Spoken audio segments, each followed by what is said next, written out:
So sometimes you're walking down the street and you run into an old friend, like a guy you used to sit on the plane next to, or near at least. He was usually up in first, or like BS in the newsroom all the time.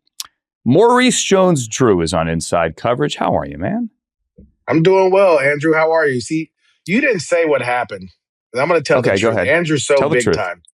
I'm walking down the Strand, and I see Andrew and he has his headphones in, and I kind of take a glance like, there's no way that's Andrew. So I clap first just to get you to look like. I didn't hear it. Didn't hear it. And then I yell your name and then you turn. And then I got off the phone and I was like, yo, what is going on? You almost big time me in that sector. I would have looked crazy walking down the beach and, bothering this random guy that people probably didn't have no idea what was going on. But yeah, it was good. Listen, I always want to be working. So yes, I was going the other way. And I had my head down because I was actually listening to Kevin O'Connell's end of season press conference. I think I told you that. And he had just said something about J.J. McCarthy. So I tweet too much. I was tweeting what he said about J.J. McCarthy, about competition for next year. And then all of a sudden you're like, yo, like, dude. I'm like, oh my God. It's good to see you. Anyway. That's what happens. Yeah, that's what happens. And then get this, like, we both go home, and 5 minutes after I walk in the door, Mike Tomlin quits after 19 years. So I was doing some digging, and I figured it out. You and the Jaguars were in Pittsburgh. So it was the 07 playoffs, January of 08. Mike Tomlin's first year, you scored 2 touchdowns. You gave Mike Tomlin his first playoff loss. 19 years later. A, are you surprised? And B, do you think it's the right time? I'm very surprised. Do I think it's the right time? I can't say I think it's the right time. I think he still should be coaching. I think he's still a tremendous coach. But I think they were so good for so long that they couldn't get the necessary pieces to take that next step, if that makes sense. In other words, they're always picking in the 20s and you're not going to get better. And then the only way you can really, there's no quarterback that's going to fall to you after Big Ben lost. Like, you tried to go with all these different guys and it didn't work out. You drafted Kenny Pickett.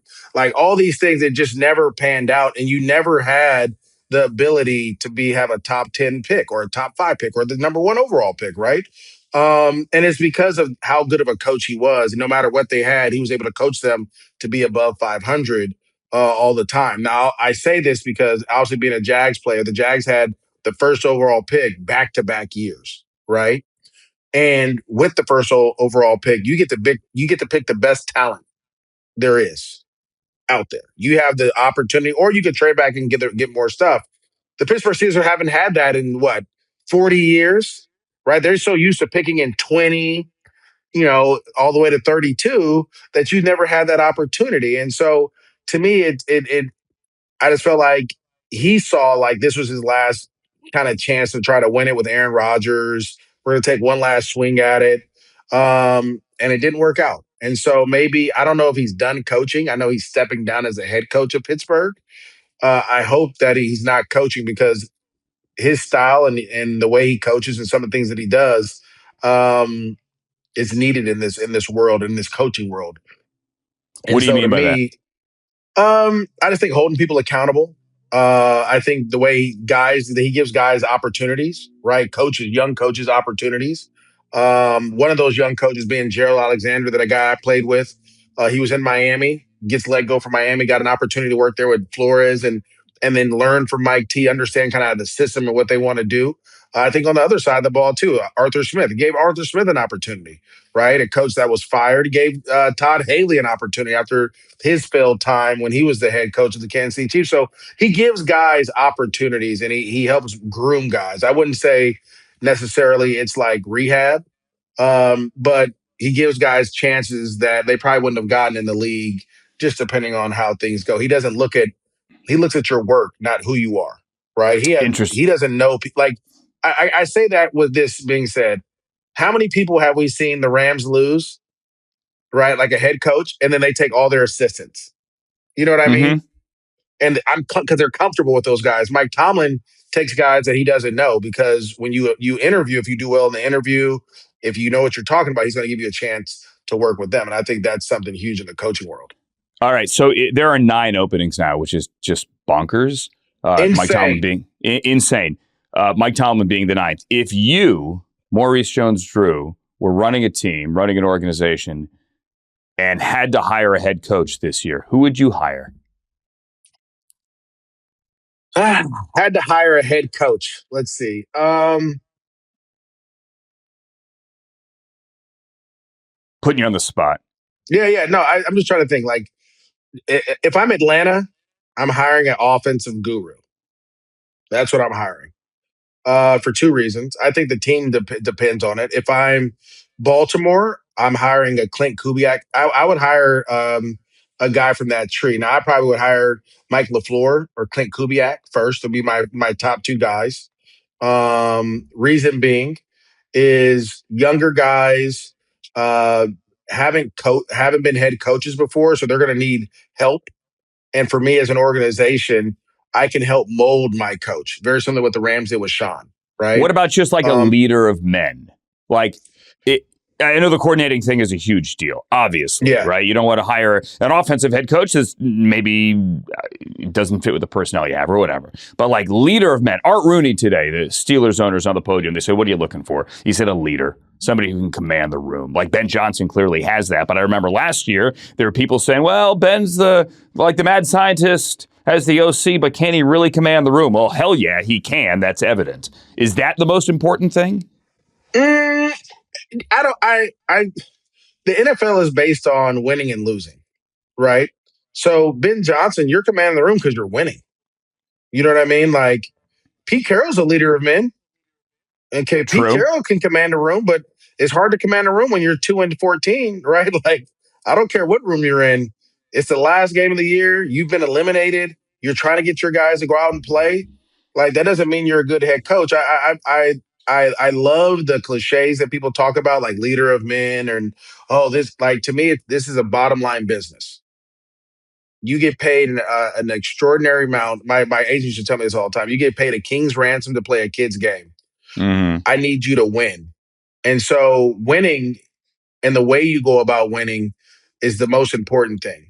And I think that's the biggest deal. Like, I always go back to what the Rams did with Sean McVay.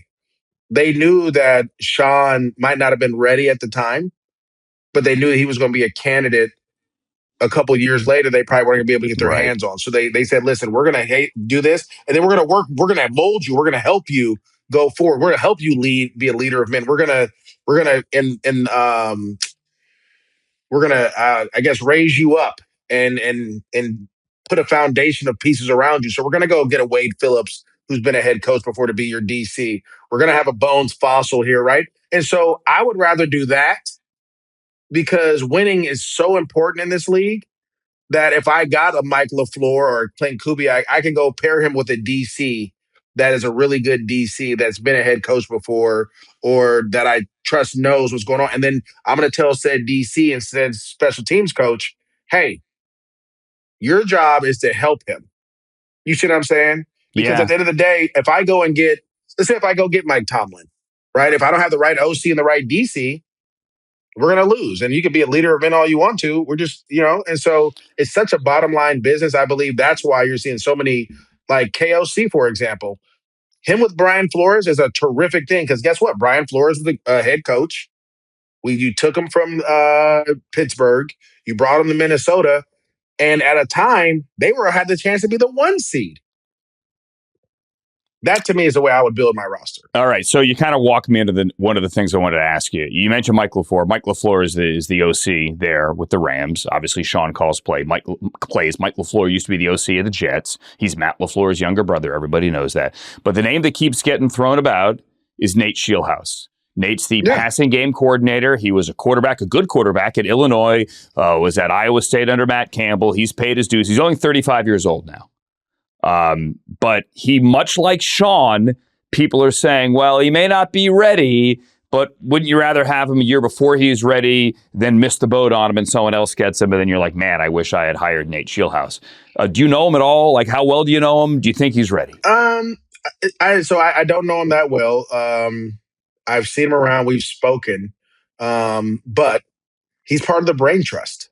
And Right. the reason I'm saying that, I would have probably, he's in that boat too, of guys that I would want.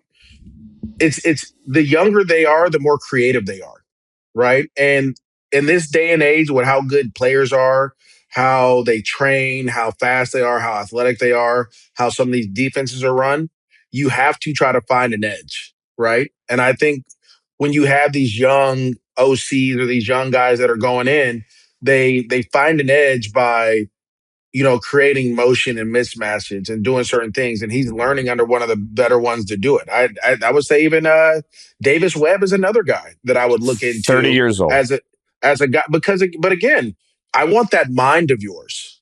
I want to understand the knowledge and understand what's going on. Winning in this game, and again, I always tell people this, 'cause I coach high school football. High school football is completely different than college and the NFL. High school football, you're trying to develop young minds. You're trying to hold them accountable. You want to make sure they understand the world that they're going to go into is not going to, it's not going to be sorry, right? People are going to feel sorry for you. There's going to be expectation. You have to rise to the challenge when you get to the real world. When you get to the NFL, the margin of error is this big.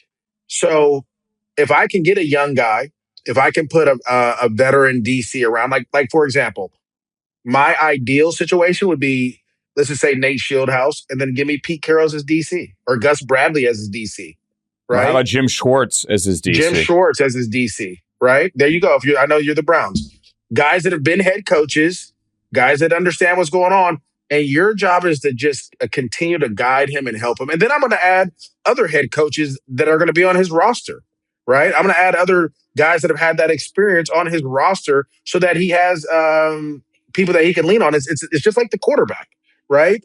I remember when Sean McVay first got to the Rams. A good friend of mine is Greg Olson, OC for the Raiders. He was a quarterback coach. They had Dan Orlovsky in the room, right? And you had Sean McVay, and they had other people that Jared could bounce ideas off of. When you have a young quarterback that you're trying to, you want to give him as many resources as possible. Same thing as a head coach. If I have a young head coach, I want to give him as many resources and people that can be around him nonstop to help him build up, because I want you for your play calling, and then I'm going to teach you and help you learn to be a leader of men. All right, I could do this for an hour. I don't want to hold you an hour, so let's go real quick through a couple other things. Your team, the Jags, got bounced. I mean, they fought. They had a great second half of the season, a great season overall, but they lost to the Bills. The end of season podium today, James Gladstone, the GM, who we both know from his Rams days, and couldn't be happier for his success, said that Travis Hunter next year will continue to play both ways, but maybe emphasis a little bit more on the defensive side of the ball. They've got a lot of guys, a lot of DBs heading into free agency. What do you think of that? I love it. I think the Jags have done an awesome job. I think James Gladstone, Tony Baselli, Liam Cohen, they've done a great job. Jake Tammy, our guy that works with us in the radio booth that's there helping. They've done a great job of really working together, right? I think but you're cool with him more at corner. I'm gonna get to that. The reason I say that is they're working together, right? So when you have three guys working together all on the same page, you have the ability to say, hey, we got a guy that we can utilize both ways, right? This year we emphasize more offense. I think next year, depending on our structure of how our roster is, because we have pending free agents and we don't know how we're going to go, we may need him more to play, be more of a defensive guy and then get some reps on offense here or there. That's only works with communication. And so I love it because that tells me that they're communicating in a way that everyone understands and everyone's on the same page. As an offensive head coach, you're thinking Liam's like, I need this guy. Because to be honest, he was the number one wide receiver. He was the guy that they were targeting in that Rams game in London. They were going at him. I think he had 100 in the touchdown, and then he ended up getting hurt. But that was his first big deep ball, first big touchdown, explosive. Yeah. They kind of really put him in on offense and let him go do his thing. And then to me, that's guys that are communicating. So I love that. I love that. I think there's more players that are athletic that Travis Hunter has opened the door for to be able to do those things. But you have to have, again, we talked about being innovative, being creative. and then the communicating. And when you do those three things, you get guys like Travis Hunter that are tremendous talent that could really help your roster. And they always said this, and they said this in the beginning. They thought he was a first round pick at wide receiver and at corner. And so they don't have a first round pick this year, so they're going to be able to utilize that pick for 2 years. That pick's going to the Browns as part of that trade. That pick ends up being number 24 after they lose on Wild Card Weekend. You're wearing your Rams shirt. I haven't forgotten about the Rams. No, all good. What's your biggest concern Sunday night in Chicago? I mean, I think the weather always plays a factor in a team that comes from great weather. Like I said, I was just walking in LA and it's 75 degrees and sunny. Yeah, people are in shorts. Like I'm out here trying to get back in shape, so I'm sweating and there's people just like walking their little labradoodles and having a pumpkin spice latte. They're just enjoying life right now. It's perfect weather, and so. That's always tough, right? Going to the Midwest, the weather's always going to be hard. That's going to play a part in it. But when you look at this team, obviously the run game for Chicago gives you a little nervousness. They've done an awesome job. Jonah Jackson being there, kind of a revenge game. Him kind of doing his career over in Chicago after what happened last year with the Rams, getting banged up. And then really Caleb's ability to scramble. That's just on the offensive line. His ability to create, that's always scary, right? We watched that. I'm sure you watched that wild card game against the Panthers. Bryce Young was able to create a little bit. So you got to eliminate that. On the other side of the ball, it's just they're opportunistic. Like if the ball's there, they're gonna go get it. And they're going to go find ways. I want to say Kevin Byard has, 7 picks on the year or something like that? They let the league takeaways. They give up yards, they take it away. But that's what scares me, the takeaways, right? It scares me because our quarterback isn't afraid to make the hard throw, right? And so you kind of can play with fire that way. But that's with all that being said, I think the Rams are back. They're as healthy as they've been the last 6 weeks.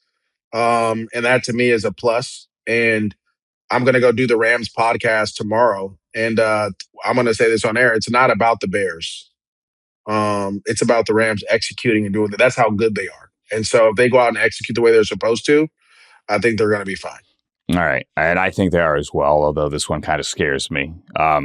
Last thing, so Ben's whole thing with Matt LaFleur and bleep the Packers, and like I enjoy beating Matt LaFleur twice a year. Schrager brought this up on the TV Monday. Obviously, Mike LaFleur is there. Sean and Matt are like this, BFFs. Yeah. Have you heard at all? Do you think at all that at all is any kind of get under Sean and Mike's skin kind of rallying cry this week? Is that at all a factor? Like Sean wants to kill them. Okay. Sean wants to win the game. It's a playoff game. But is he coming in like, I'm going to kill this guy? No, I think I love the rivalry of it. And I'm going to give you a little history on this after I tell you to answer that question. I love the rivalry of it. I love that Ben Johnson went out there and said he hates the Packers because that's what Chicago wants to hear. Absolutely. That's their rival.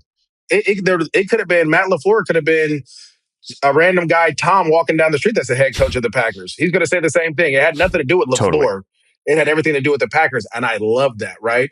I love that he came from Detroit saying, hey, look, we've already beaten them twice a year. I can't wait to do it again.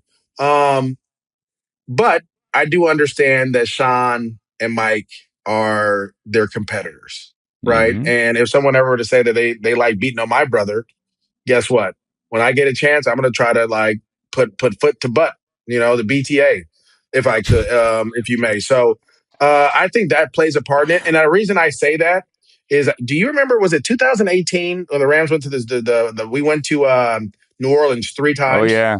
Mm-hmm. And Sean Payton, remember in the preseason, Sean Payton like kicked the onside kick, or he just did some stuff that you weren't supposed to do. Ridiculous. So it was a preseason game in 2018, and in the fourth quarter, Sean Payton was he ran a fake punt. There was another punt where there was a penalty. It's the final preseason game of the year. Like everyone wants to go home and like do the roster cuts tomorrow and like get on with the season. He's picking up flags and making guys re-kick. He's running trick plays. Nate Burleson, you were doing radio. Nate Burleson and I were doing TV. And I looked at Nate. We went to a break, and I was like, dude, what's what's going on? Am I reading this right? He's like, no, this is bleeped. Basically, this is personal. This is personal. Yes, but this is why it was personal, because Sean Payton is an offensive guy. He's always been considered the guru. Sean comes up, and he's the new boy genius, right? Mm-hmm. And everyone was talking like that. And so Sean gets after him in the preseason. And then we go to New Orleans in the regular season. He gets after him. They do some funny stuff there. Just some weird stuff. Like, it's like, nah, that's not necessarily how you're supposed to do it. But it was like, it started to create this rivalry, right? And then you get to the NFC Championship game. And that was the whole Marcus Peters, like, because remember Sean Payton got into it with Marcus Peters, and it just creates a rivalry. And so to me, going back to it is, I understand where Ben Johnson's coming from. I understand why he said those things. But like the handshake at the end, all the little funny stuff that you're doing, you got to remember there's people that have friends. And just like Ben Johnson has friends in this thing, and if someone to do that to him, you would want your friends to, have your back. And I think that's what's going to, it gives you a little bit of something. Sean's a competitor, so he's going to take what he can and use it to help him be better. And sure. I love that. I bring it back. It reminds me of I remember being at UCLA and playing SC, and we lost all 3 times, right? And I used to beat those dudes all in high school. But every year, you could be 0-8, and they could be 10-0. It doesn't matter, whatever. 0-10 and 10-0. That game mattered because you played those some of your boys. Those are some of your high school rivals that went over there. And when you create that, it's just a different physical type of ball game, and that's what you love about it. Yeah, I agree with you. It does mean something, and I hope it does matter, and I'm all for the rivalries. And one of these days, the oral history of the 2018 team and everything in that season will be written, and you could tell all those stories, because that preseason game was one of the weirdest things I have ever been to. And the idea that 6 months later, 5 months later, we were back there for the NFC Championship game, and people remember that as the Nickel Roby Coleman, and oh my God, it was pass interference. It was pass interference. People also forget the previous possession when on the 2-yard line, Jared had his face mask pulled 90 degrees to the left, and they didn't throw the flag. They would have had it 1st and goal on the 1 if they had thrown the flag. I mean, they went straight Linda Blair on Jared's face mask. They would have punched it in. It would have been a totally different score. People forget the Saints got the ball first in overtime. Quit your yapping. All that, understanding it should have been pass interference. I totally get it. But the idea that DPI would have magically put them in the Super Bowl, and forgetting all the other craziness in that game. Also, it was the loudest building I've ever been to in my life. And I'm not sure all of that noise was natural, but I'll just say that. I'll just say that. Listen, all that stuff Sean Payton did those 2 games prior, or the 2 games before, that DPI was worth every bit of it, man. That said, I like Sean, and I wish him well this weekend. Yeah. Yeah, absolutely. Dude, we held you too long. I appreciate you. It was good to run into you. Good luck in Chicago on Sunday. And stay warm. I'll be honest, I was in that booth a couple of weeks ago doing a game. I've told the story countless times on this show. The space heater, the floor heater underneath your desk ain't going to work well. So wear heavy socks, wear 3 pairs, whatever, because that window's open. You can't keep it closed. It's a garage door, so you're going to freeze. Listen, I'll have layers. I'm layering up as we speak. Many layers. So, yes, we'll be good to go. All right, man.